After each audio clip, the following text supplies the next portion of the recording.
everyone. I had a bit of an idea while I'm sitting here getting bored during lockdown because I can't take the bike out very far, and if I did take it then everywhere's closed. Something that really annoys me now and again is having to lubricate the chain. A lot of modern motorbikes don't have centre stands.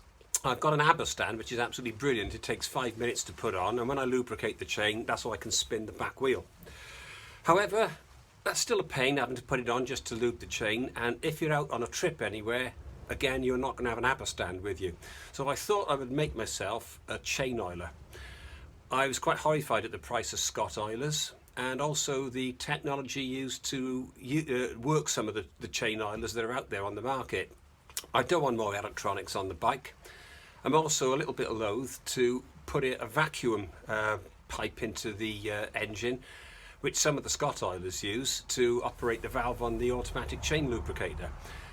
For a start, somebody might not have the mechanical know-how to do that, myself included. I don't know where the vacuum is on my bike, and I think with modern engines, with all the technology and all the sensors on there, I'm not sure how good that is in terms of engine performance. So it's got to be an extra load on the engine. You don't get energy for nothing.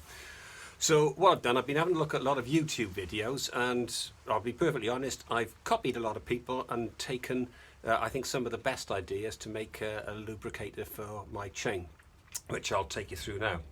What you're going to need is, let me show you here, pipes of various thicknesses. I've got one pipe here, it's 8mm thick and 5mm diameter, and I haven't used that. I've also got some thinner pipe, and the other thing which I think was the best of the lot from eBay was to buy an infusion kit. That's the sort of thing you see that plugs into a drip in hospital.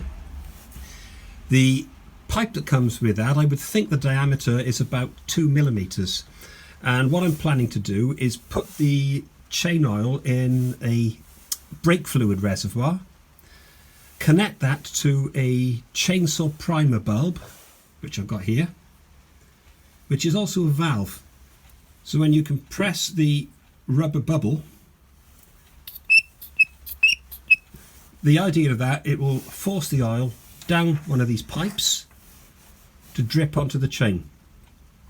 Now the infusion kit, because the pipes are so narrow, I think we can see that. If you have a look, the pipes on the chainsaw primer bulb are also very narrow, and the infusion kit fits an absolute treat on there.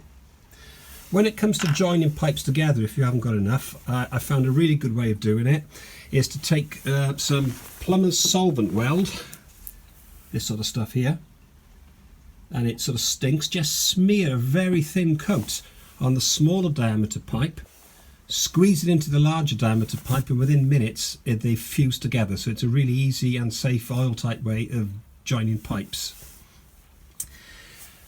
My cunning plan is that I've made a bracket. I took a sheet of aluminium here, and to cut the aluminium I did my measurements, which I'll show you on the bike now. I did my measurements, and you score this with a Stanley blade several times and start to jiggle it. You'll have to do it a few times, and eventually where you've scored is a weak point and it will fracture. So as they said in Blue Peter, here's one I've made earlier. I measured it up on the bike, drilled some holes. This one is going to be for the primer bulb. You can see that. And the vertical face, this one here, when it eventually turns up from China, which I ordered it on eBay, the brake reservoir, well, it's a brake reservoir fluid holder, but I'm going to put oil in it, will bolt onto that. So what I've done is remove the mirror from the bike, which you can see here.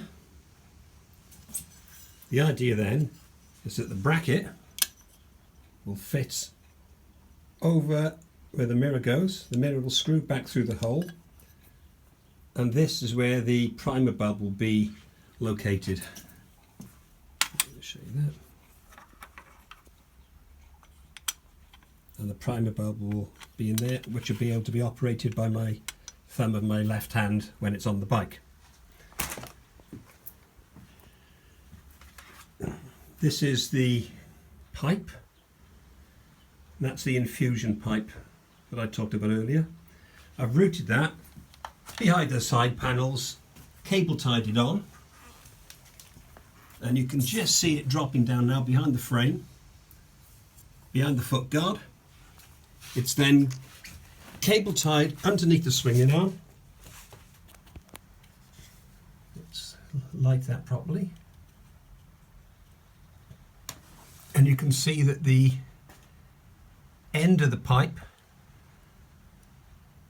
then is over the chain to drip the oil on. Now in the end of that pipe I put in copper wire so I can bend it to position, makes it easy to bend it, and the ends of 2 cable ties which the oil will fall down there and drip on the chain, hopefully both sides, which is used by some of the other manufacturers on the market. I mean, if you didn't want to use the primer bulb, it's easy enough just to get a hose lock tap, so you can turn the oil on and off. I wanted to be able to oil it when I was just riding along, but I say there's a few different options out there.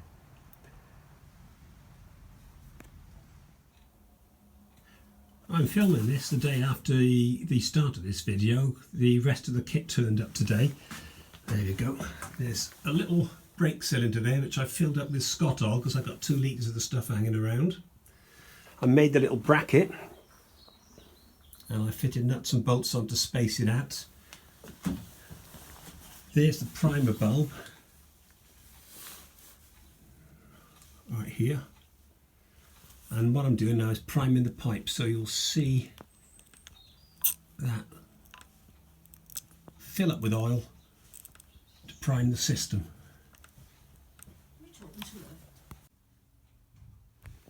And to prove a point, as I'm priming it, I push my thumb now, which you obviously can't see, on the left hand side of the handlebar, and you can see the oil travelling down towards the end feed.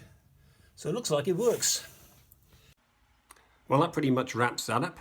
All the components I got to make the oiler came from eBay. Most of them were there within a day or 2, but I did have to wait about 10 days to get the brake fluid reservoir because it came from China. And it's prettier than the one I could find in Devon, so there you go. One thing I would say, obviously a brake fluid reservoir is normally airtight. It's got a rubber seal underneath the cap. I'm leaving it like that for the time being, but it may very well be that I need to put a pinprick in it to stop a vacuum building up.